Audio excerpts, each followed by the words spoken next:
Second session of the morning on virtual school and virtual teaching. We're fortunate that we have two experts in this area, two people who actually used virtual education classes through the virtual school for science and computational science and engineering here, Win May and Bill Gropp. And also, I know at least Win May has done a Coursera class or several, and other types of forums for teaching. So they're going to talk to us about the experiences and maybe some of the future of how we continue to educate our workforce and expand our workforce. So I don't know which one of you two is going. Bill's going first. Okay. Okay. So I wanted to say a little bit about a great experience I had this last term teaching a class using the virtual school and the resources of Blue Waters. The class itself was entitled Designing and Building Applications for Extreme Scale Systems. The goals of this class really were to train the students to take a quantitative approach to both designing and understanding the behavior of codes on these large systems, and it was integrated with a lot of practical development. There were what we call machine problems every week where they had to run something, starting with codes just run on their laptops, eventually graduating to codes run on Blue Waters. And throughout this, they were required to think about how much performance should they expect, how can they form hypotheses to test that they're getting what they expect. This is the full course description. The important parts really are that this was, again, focused on thinking about the design and the implementation and how you understand it, how you analyze it. Now, because we're looking at getting the performance for systems on an extreme scale machine, it's very important to recognize that performance is something that you have to pay attention to everywhere. So I started by talking about performance on individual cores, including building performance models for that. Those same ideas were used throughout this course. So as I moved from the core to the node to the full machine, we, as much as possible, tried to use the same ways of thinking about the key bottlenecks, the key issues in getting performance. And again, with each of these, there's an assignment every week. We ended at the conclusion of the course looking at full-scale parallelism, the use of I/O to get the best kind of performance. The assignments also tried to build on each other, so some assignments would be based on getting some measurements data that they could use for the subsequent assignments, so giving them some experience with stream, simple operations like transpose. One of the things that I found, not unexpectedly, having worked with the students before, is that their training tends to give them a very optimistic view of how well systems will perform. And they're never given an experience where they test that expectation against reality. And in this class, they got that experience, and it was quite a wake-up call for many of them, that they discovered that, yes, in theory, it's possible for the compiler or for the software to take care of all of these problems, but in fact, systems are much more complicated, problems are very hard. What you get out is often not what you would expect. And in order to even understand that, you have to have some sort of quantitative expectation. In addition, this course was organized so that the students would be prepared to do a class project. I encouraged them to take a project that was close to their own research interests.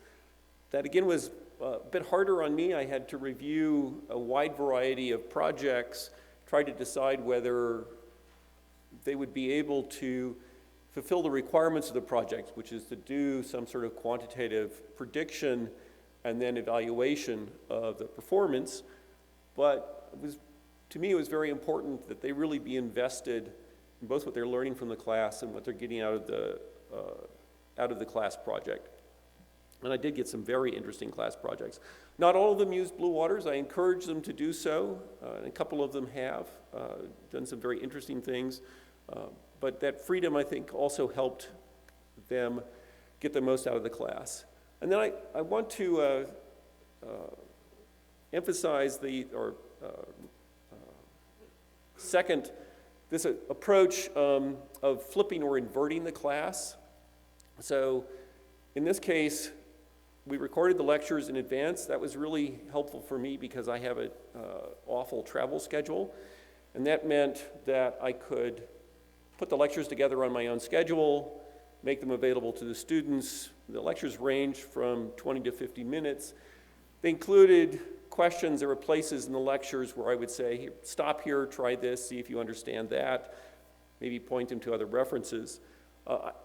I found that students watch this very much on their schedule and in their own way. So one of the things which I hadn't thought about, but I think the students found quite helpful, is the students ranged from one student who sped it up as fast as she could.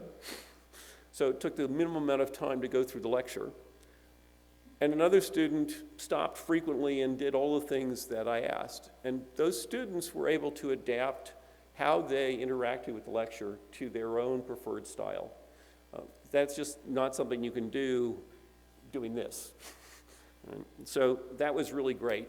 And again, the flexibility for me in terms of being able to adapt the approach to the class to meet my travel schedule was really a godsend for me. So what did we do with the class sessions?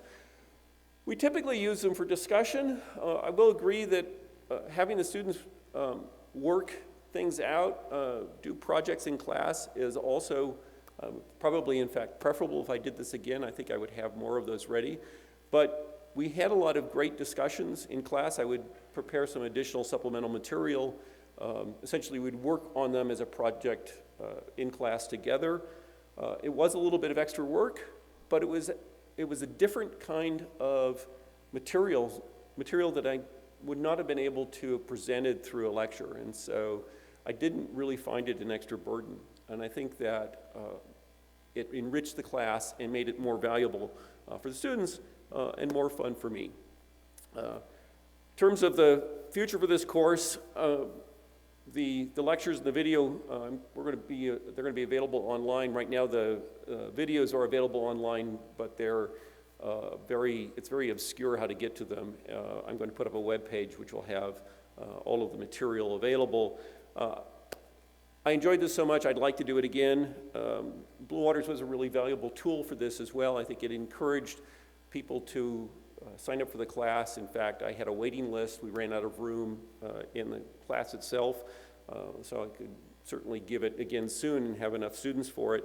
And as one example, and I showed this yesterday, that example I showed for over 3 order of magnitude improvement in performance came from some of the material that I showed the class, and in fact is drawn from homework 10 that they had to do. So in summary, I think it was a great experience for me. I think it was valuable for the students. I think that they have learned how they can approach the design and understanding of these programs with a quantitative sort of engineering sense. And I think that it will help them in their research careers going forward. Interacting with the other universities was interesting and helpful, something I would also like to deepen the next time around. The course itself showed that we were able to use pretty much the same sorts of concepts in terms of the analysis over this whole spectrum. Of course, there were special things that had to be customized, but I think that worked well to help tie the class together. And I'm a real proponent now of this flipped class. I don't think I'm going to teach another class in the conventional way.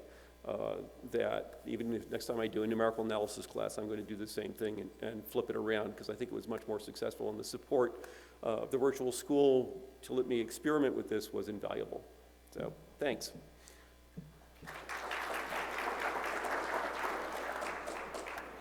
And I'm going to say I have to bolt out of here. I have a 10 o'clock hard stop.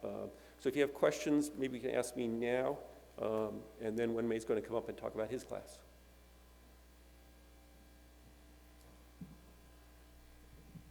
Bill, what kind of hardware did you need for recording your lectures? So our College of Engineering has a classroom that's equipped with cameras, document cameras, and so forth. The most important part of that was that they stitched the recording together so you simultaneously get the presentation and you get to see me. So it's not one or the other. You mentioned that you had students who had different learning styles and approached the content differently. What were their sort of academic outcomes from that? Did they perform the same? So far, it seems so. I'm still grading the final projects, but in terms of what I saw in the class and what I've seen in the homeworks, they seem to get the same level of understanding having gone through this sort of different style. And so that flexibility, I think, has really helped, because I honestly think that one student would have gotten bored in the lectures, and I would have had to go too fast for the other student. And the experience I've gotten in talking with them in class makes me feel, I hope, that in both cases they've understood and grasped material. Bill is always a tough act to follow. So I'm going to just kind of go through my own experience, which is in many ways similar to Bill's, but there are a few interesting differences, and I'll try to highlight the differences so that you don't get too bored. So this is a course to teach grad students about how to scale their computation within a node. So we started the course in 2010, shortly after I started the undergraduate version of the course. We noticed that there are a few things that really is in the graduate level, and a lot of the students who are working on real applications started to see some important patterns of techniques, and these things actually require some time to explain. So we taught the course the first time in 2010, and then we said, oh, maybe we can offer this course on as a short course to grad students.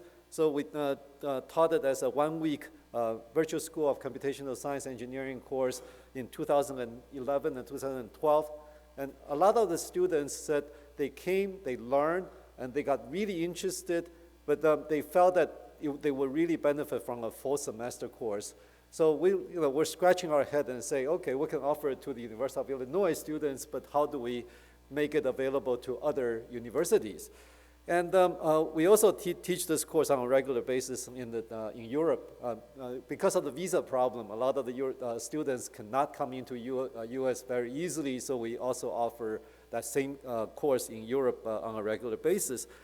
In the end, we actually circled back and said, maybe we can make this course available to other universities as a full semester course so that some of the grad students can really learn the material in a way that the Illinois students can. So we taught it as a virtual school course as ECE 590 AHK in 2012 and 2014. So what are the things that we teach? Well, we teach 7 classes of techniques that most people find very useful for essentially tweaking their algorithms and essentially making their algorithms a lot more scalable. So the classic ones are scattered together transformation. How do you make your computation owner compute? And granularity of coarsening and register tiling. How do you actually move your computation into the high bandwidth components of your memory system in a systematic way? How do you do tiling so that you can control the locality so that these things can fit? And then data layout and traversal ordering. What Bill mentioned that earlier, many students are astonished, how bad the memory system can perform once they see some real examples. But this is the actionable part, how do people actually manage the rearrangement of their data in order to get the bandwidth problem more under control so that the compute can come into the picture again. binning, spatial sorting, and cutoff. How do you make things more scalable by essentially pre-arranging the data in a way that the parallel components don't need to look at a very wide range of things and then interfere with each other. Bin sorting and partitioning for non-uniform data, sparse matrices, graphs, they all need to have some of these techniques. And eventually hierarchical queues and kernels for dynamic data. Once you get into some real graph problems, you oftentimes need to do a more dynamic approach.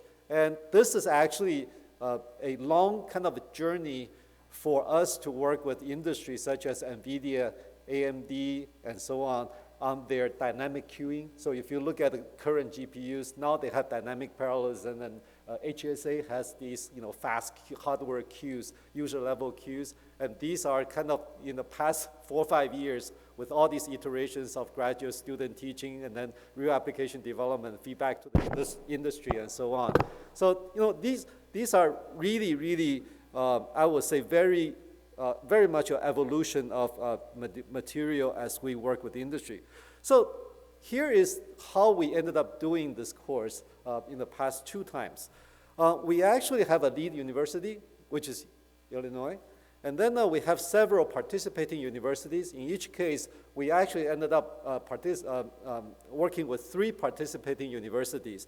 So for example, in 2014 fall, which is not this spring but the previous semester, we have Tennessee, Knoxville, and Oklahoma, and NC State.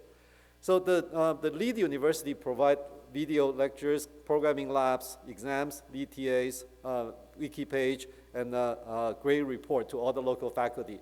We respect the local university's authority in terms of determining the grades and exactly how they want the students to learn, because that's important. On the other hand, the local universities also need to do certain things. For example, classroom discussions. We originally thought that they're all going to do flipped classroom. They're all going to just require the students to watch videos and then discuss in class. Most of them ended up not doing exactly that. Most of them actually ended up playing a good part of the video in class again, even after students watch videos. Some of the students may or may not watch video on their own, and some of the students may or may not have a lot of discussions and so on without playing some of the material in the classroom for some reason. It's kind of an interesting dynamic that many of them ended up doing a half-flipped classroom, in the semester. And the local responsible faculty, we have, each professor is, the official faculty for that class. And the final grading policy, it turned out that all the universities have slightly different policies. So we really just provide raw grades, and then we let them decide on the weighting and additional requirements into the spreadsheet so that they determine the final grade. So there's some important parts. When we, looking back, we asked, we look at the semester, we said, some important things that really need to happen in these multi-university offerings. One is we have bi-weekly function calls. Steve Gordon and Scott Lathrop are all joining the call, and then we kind of give them an overview of the kind of what the next 2 weeks will look like, tips, known issues, resources for these for students and faculty, and then the status on the ground. They will give us feedback and say, what some of the things are doing well, some of the things may not be doing well, and so on. And that really helps us to operate as a team. And I think the only way for these kind of courses to succeed is that we actually have a real team of faculty. And the second one is, amazingly, there's actually a lot of complexity offering these multi-university courses at the graduate level. That is, every school has a different calendar. Many of them are shifted by a week, which is extremely confusing. And so the deadlines and so on, it turned out that the complexity is such that you really have to have a good wiki page to coordinate so that every university is clear about what they're supposed to be doing, and then they don't get confused and cross. So we customized the calendars and deadlines for these universities. In the end, it all worked, and the final project proposal workshop and presentations are really, really nice. Some of the students even produce YouTube videos, They say, you know, your videos are good, but watch our videos. Some of their videos are fantastic. So, it's one of those things that if you put in something, the grad students always will give you back something much, much better, right? That's exactly what we want. Every generation should be much better than the previous generation. So there's some thoughts about this. One is, I don't think U of I, Illinois, is the only university who's experiencing, I would say, significant squeeze of budget from their state governors. So, you know what, I think pooling specialized graduate courses will become a necessity and maybe even a norm into the future. We're not quite set up to do that. This is actually an interesting experiment for me. And you know what, from my end, I see that more frequent offering, and with this kind of pooling, I can see that we can offer this course once every year. But if it's just U of I alone, I would say that I would not even offer that course more than once every 2 years. And this makes a difference in terms of the grad student timing and so on. It can be very beneficial for them. You know what, access to less common faculty expertise. And in some cases, I can even say, I don't know all the material. Occasionally, I would really need to go and recruit some experts to teach some of the material. But when we pull things together, it's much easier to invite industry experts and even have different university faculty to provide expertise in some of the subject areas. And the key to sustainability of this kind of model, in my mind, is that we need to have more than one potential lead university for each course. It's really not a good idea to only have one lead university for each course. So we really need to build that level of leadership. And the contribution to, we need to begin to have participating universities to begin to contribute to the lectures, labs, exams, and so on, just to make the whole arrangement much more robust. And there's sometimes a credit system that could probably be useful. So, you know what, I'm not saying that universities should pay each other, but I think in the long run, we should have a give and take system. And so that, people participate, they consume some credit, people lead and then contribute, they receive some credit. In the end, we all kind of balance out, and then that would help us to build a real balance, community. So for those of you who might be interested in, providing your own expertise, participating in some of these, courses, or creating a new course like this, you should really contact Steve Gordon and Scott Lathrop, and both of them are here. Steve is here, Scott is over there as well. So, they really have a very, very good support system, and they are very hands-on in helping us.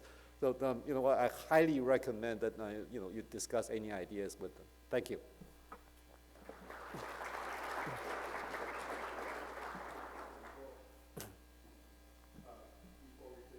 Questions for Win-May? I'm just interested are there other people in the audience who have been trying virtualized instruction or things like Win-May or Bill were talking about? Okay, several others. So if you have other observations or experiences, let us know. But are there any questions for Win-May right now? Or comments? Or comments?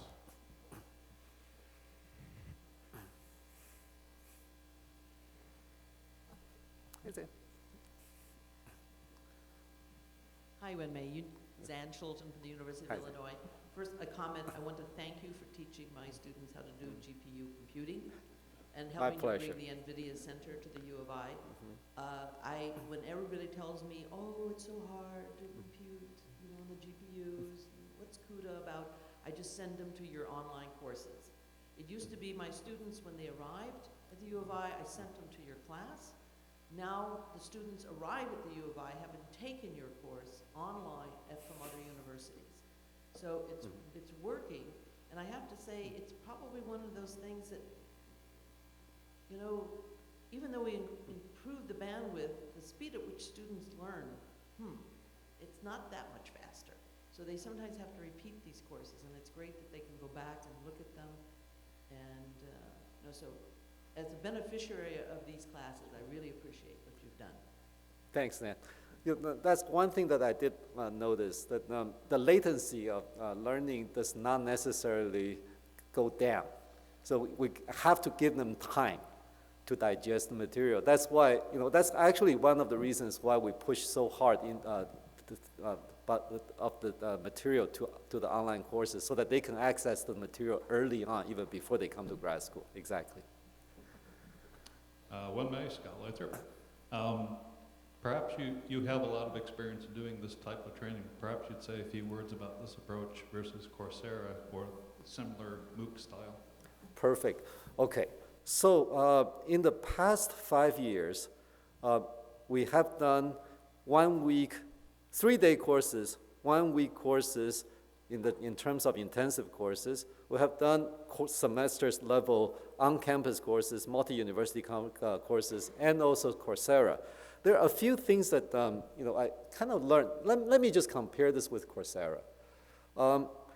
Coursera is the Coursera course is by necessity not going to give students any personal, I would say personal access to the course staff. It's, every time we offer the course, we have, more than 20,000 students registered, and about, I would say in the end, about 2,500 really, really active students. And it's very hard for me to spend more than a minute with each student. Whereas in this course, we actually make a point for me to attend all the final presentations, either through recorded video or even live WebEx, depending on the institution, so that at least me and my TAs can give them some real feedback based on their work. And that may even be the most severe bottleneck if we try to scale this course to more students. That's why I would say about 60 students to 70 students across all the universities is about the right level, and we were stretching it once we go beyond that. And the second one is the local instructors actually make a tremendous difference. So in Coursera, we try to do this a little bit by having community TAs. And for example, when I offered my latest offering of Coursera in the spring from January to April, we just closed that course not too long ago, we had 95 community TAs from the previous students. These are the best students from the previous offering, and they all volunteer, and they cover the forums on a kind of a nonstop basis because of the time zone. They actually spread through all the time zones. But their expertise is still not as good as the local professors. So, I can see Coursera working for undergraduate class, but I don't see how I can make Coursera model work for grad students, at least for the quality of education I'd like to see for them at this point.